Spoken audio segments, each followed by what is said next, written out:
Today's painting is a country scene, and as you can see here, just using the Hake brush. Some people call it the Hake brush, whichever it is. It's a large, kind of a wide, I believe it's a goat's hair brush, so it's a very soft, fine brush.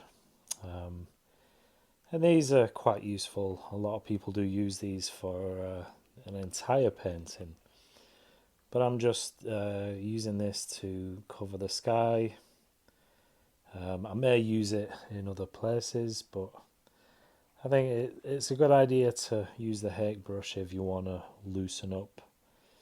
If you want to get a large area of paint on the paper. Oh, and by the way, I did wet the paper before I started filming.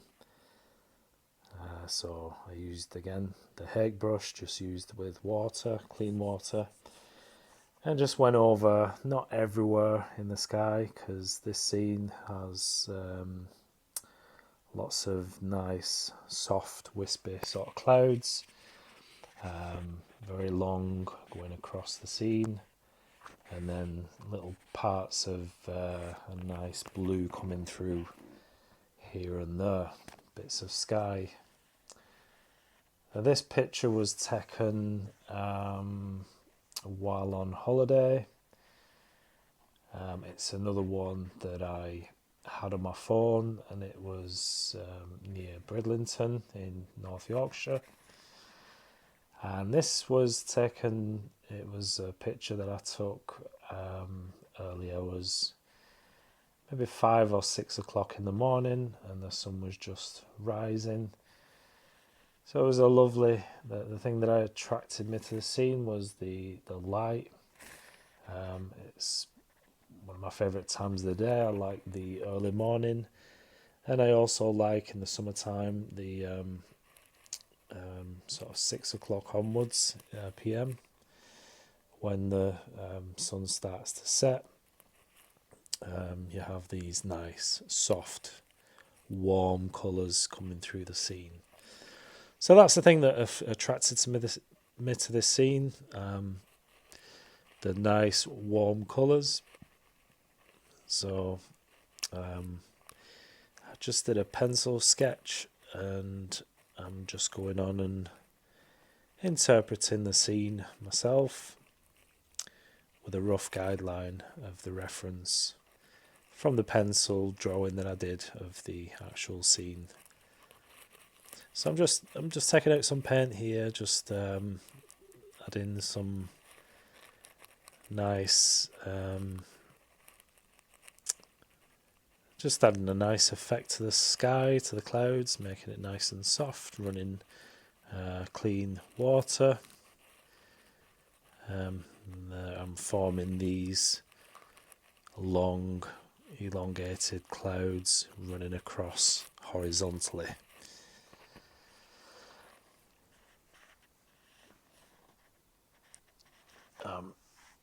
By the way, the blue, I'm just using the cobalt blue, which is a nice, strong blue. And then I'm just using a mixture of blue, cad red and yellow ochre to get a nice warm grey for the clouds. They are quite dark in places. It does look like it's going to rain. And then they go softer and lighter at the top of the cloud. So I'm just using my mister bottle just to get the paint mixing and moving, and that always gives you a nicer effect. If you want a nice sky, don't labour it, don't go over it with a paintbrush. Let the paper, let the water and paper do the thing. All you can do is just gently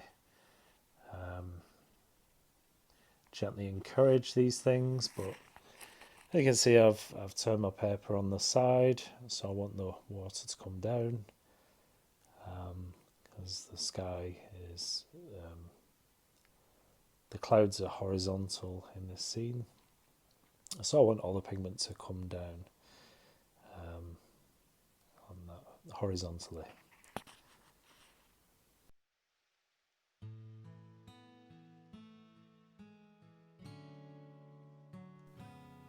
Okay, I think I've actually done the sky now.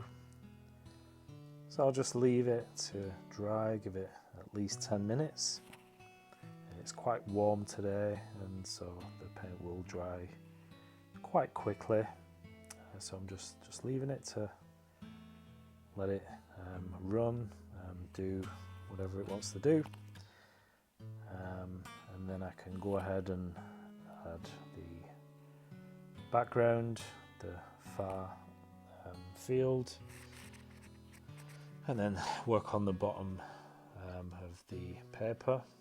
By the way, this is Bockingford cold press, £140.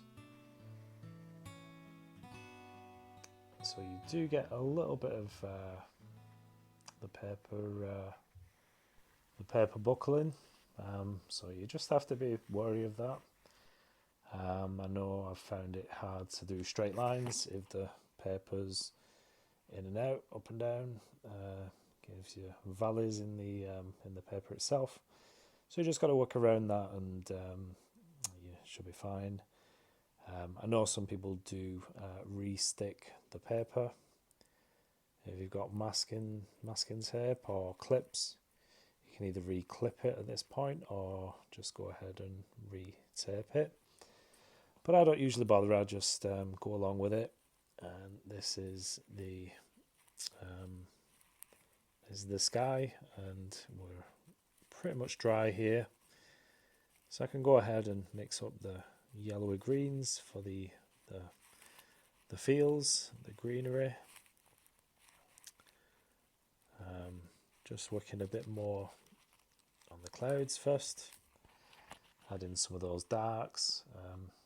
I don't really want to do too much at this point, because this is where things could go horribly wrong. Usually once you get a sky done, it's best to get it, if you can, get it done first wash. Maybe do more wet and wet. Otherwise you'll end up with a whole lot of trouble, which I'm fighting here. I think I need plenty more water just to get that paint running, and then it'll mix itself and diffuse, so there's nothing hard there in the sky. It's a nice soft sky, so there is darks and lights in the sky, but you don't want a big difference between two.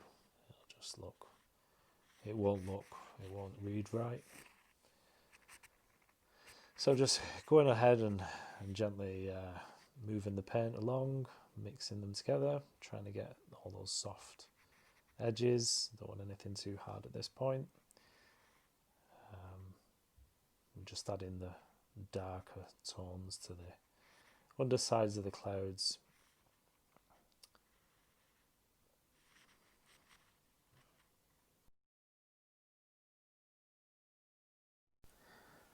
And by the way, if you're new to my channel and you'd like to see more watercolor, landscapes, anything like that, then I would appreciate if you like this video, give us a thumbs up. Any comments, they're always welcome.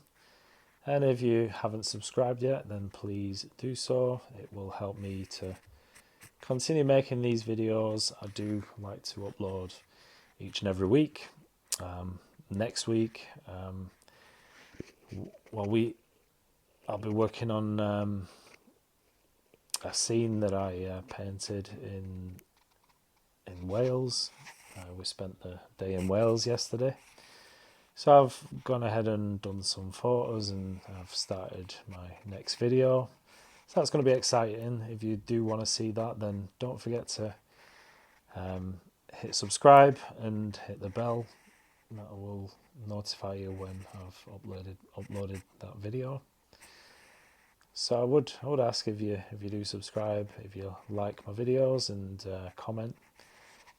That would appreciate that. Here we just add in some of the nice warm, almost a golden colour. It's a nice sunny, sunlit field, so it's a nice mix of nice warm yellow. And this is predominantly yellow ochre, a bit of cad yellow. I think there's a touch of red in there. I'm just coming down the page, adding this as a wash. My first wash all over the fields.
I'll just start adding, there's a big tree, sort of bit of a focal point.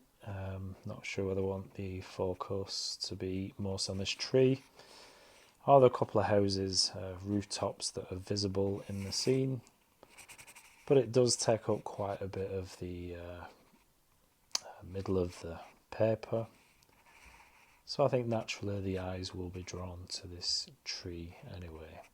So just adding a mix of sap green, mix of blue, cobalt blue that would be.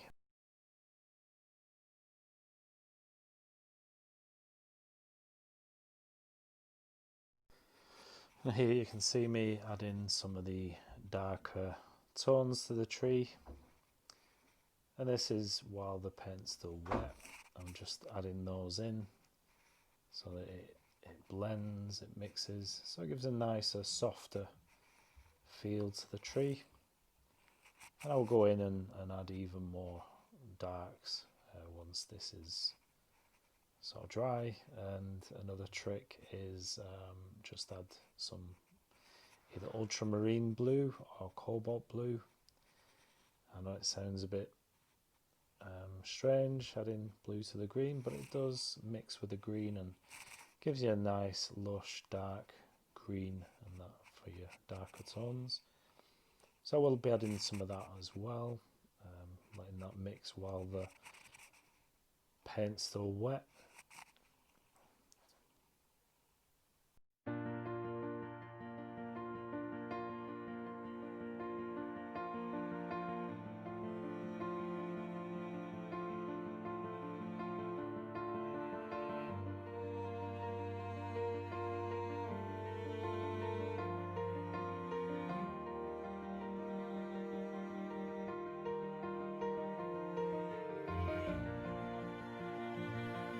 Something to always remember when painting trees is you want to go ahead and the outline or the excuse me, the profile of the tree, you want to make that not a round shape, or you want it as irregular as possible. Bits coming off, even bits, dots of green or anything like that that are even not attached to the tree. And your eye will fill in the details and it will look a bit better. You can see the right hand side there at the bottom where I've got this uneven, almost broken marks, and that that translates well. It just makes it look more realistic. And you can see as I go around the outlines, I'm just adding more detail, and it just adds to a better quality of tree. And you can go ahead and do that to all the other trees and shrubbery, bushes, anything like that. And if you've probably noticed, in this scene the light is coming from the left hand side, so with that you want to remember to put your darks in on the right hand side, and obviously the left is catching the most light, so that's one thing to remember. And also I did sneak in the kitchen towel just to blot out some of the tree on the left hand side, just to lift some of that dark. It also breaks up and makes it look a bit more interesting. And then you can add more darks and do what you want to the right hand side, and it just gives you a bit more of a three-dimensional shape. That's what you want to do when painting. You want to be able to get the form of the tree, get the lights, the contrast, things like that, and the shape. So you don't want anything that's symmetrical or too perfect looking. As you can see, this is where I'm adding the blue. You can just see little bits of blue. But that will soften as it starts to dry into the green, and it gives you these nice little tones, these little pockets of colour within the tree, and gives a bit more interest. Just add in some of the foliage now to the fields, and then just lifting some of that on the left hand side. Again, repeating what I've done with the tree, because the light is in the same place for the trees as well, and the bushes and all the greenery.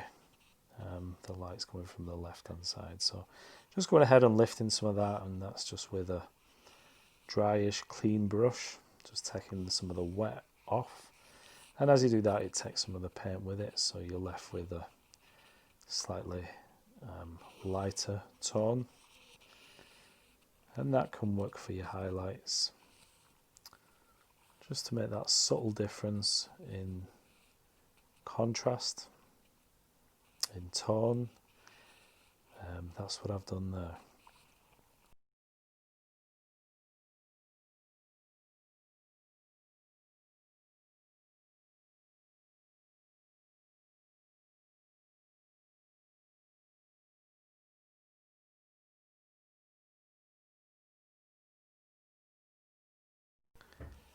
And I nearly forgot that we have rooftop in this scene. There's not much else you can see of the building, so I'm presuming that it's a cottage of some sort, and it has a nice red roof. So before I forget, I'm just going to put that in there. Not going for too much detail, there's not really much detail that you can see. And I'm just adding this little roof alongside of that, just for added interest.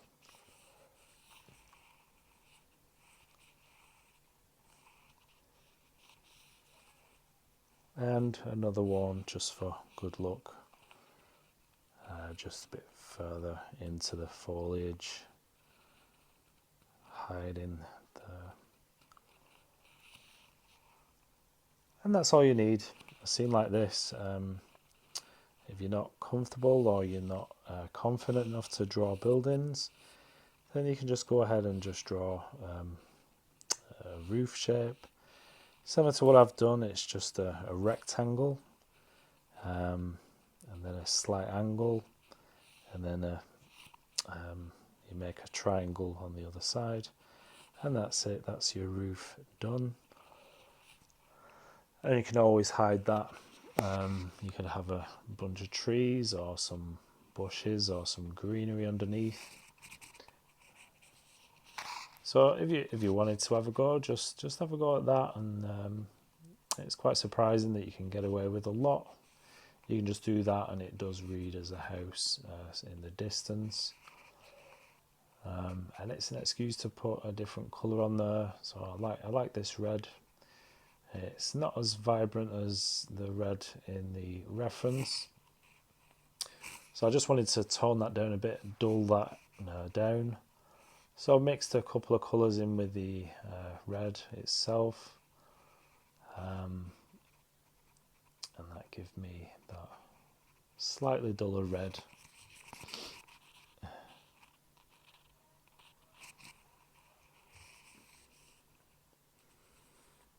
Okay, just separating the fields now with the greenery, the hedges, hedgerows, whatever they are. And also looking at the darks. I need to add some cast shadows and things. And there's a shadow on the tree. I'm just joining some of these up now and making shapes, connecting the shadows, the darks. I'm not looking for anything perfect. This is just a quick sketch. Just wanted to make a loose sketch of a country scene. So that's that's the overall idea with this painting. But I do like the tree. I do like the clouds and the sky and the warm tones. It's a nice sunny day. So I like the colours. I love that time of day when things are nice and sunlit. And I just wanted to show that within this painting. It's a nice light colours and contrast and shadows.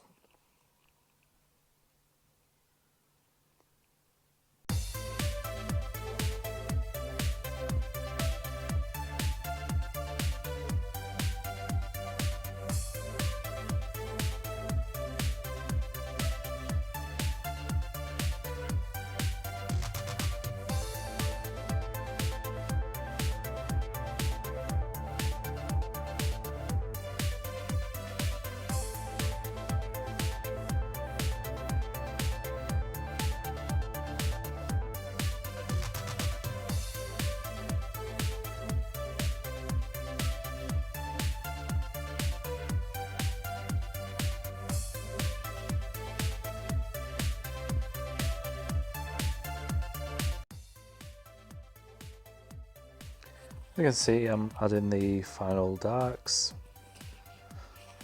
and that's formed by the shadow side. So the very bottom of the hedgerow running across the middle of the scene, separating the horizon line from the foreground or mid-foreground, and also using the same dark mix just to bring out some of the darks within the tree itself and adding dots here and there. As you see in trees in nature, you do have lots of pockets of shadow, bits of tree that can't quite get the light, and I'm also adding some branches. You can let some of those branches or twigs or things come through the tree.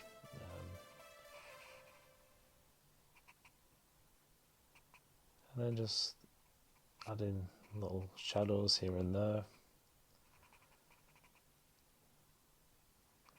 Just to separate the darks from lights, and also just creating that shadow that will be there where the sun doesn't reach.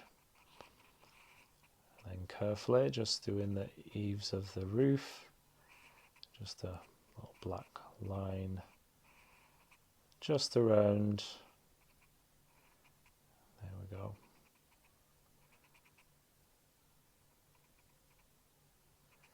I've had so much fun lately painting a lot looser.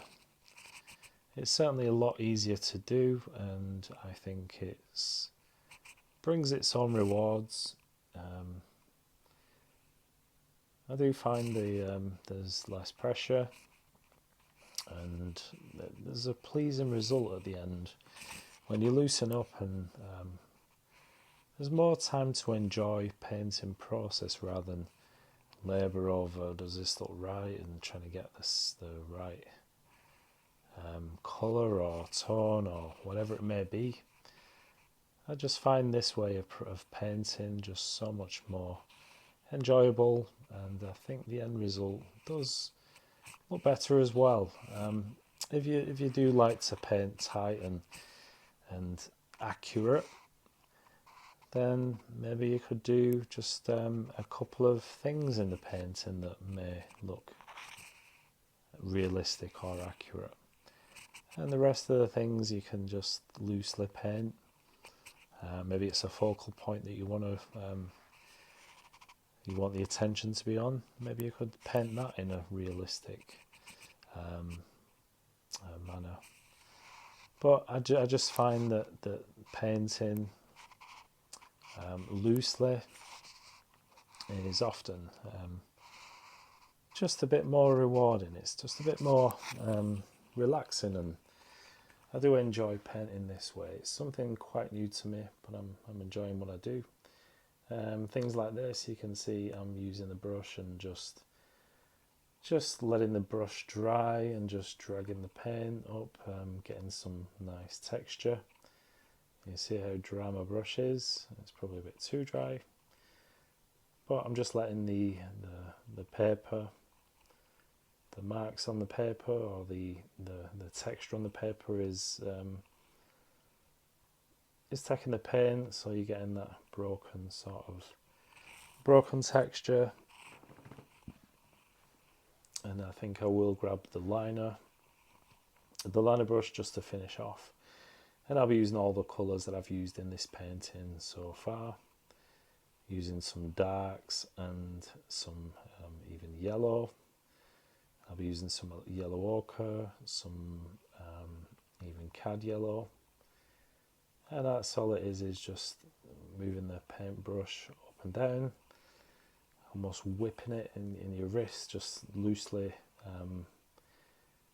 just moving up and down as quick as you can, just getting those lines on there.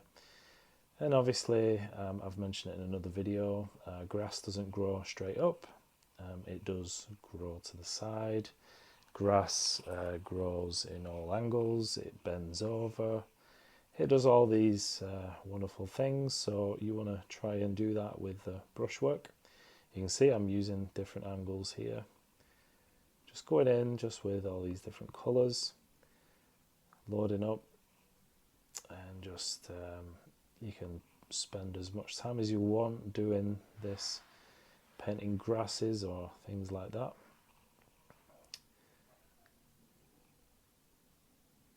You want thick lines, thin lines, broken lines, you name it, anything goes when doing grasses.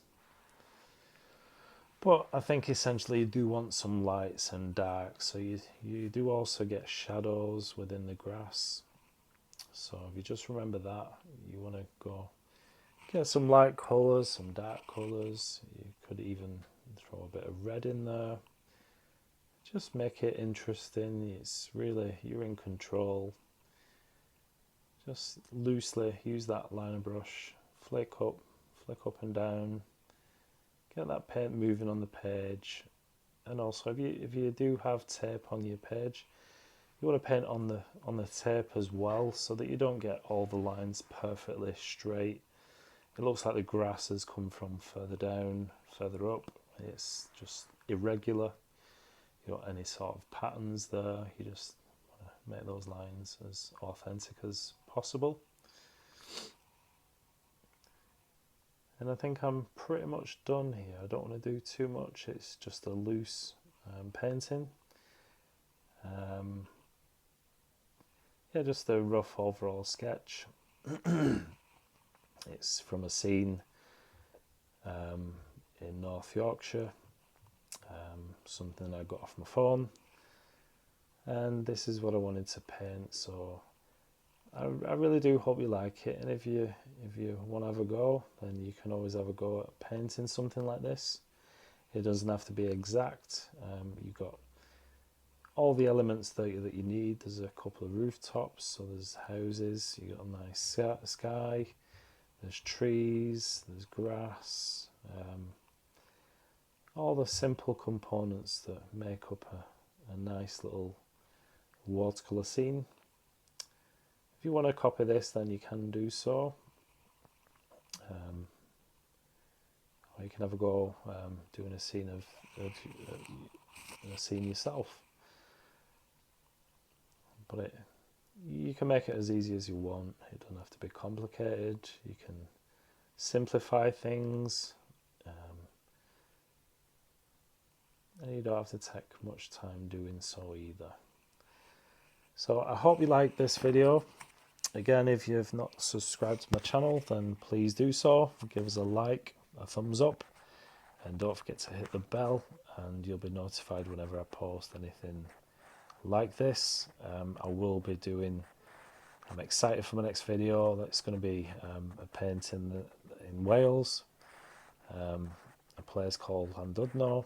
If you're interested in watching that, then subscribe and hit the notification, and you will catch that video when I put that on. And thanks a lot for watching, and I'll see you again in the next video. Take care, bye bye.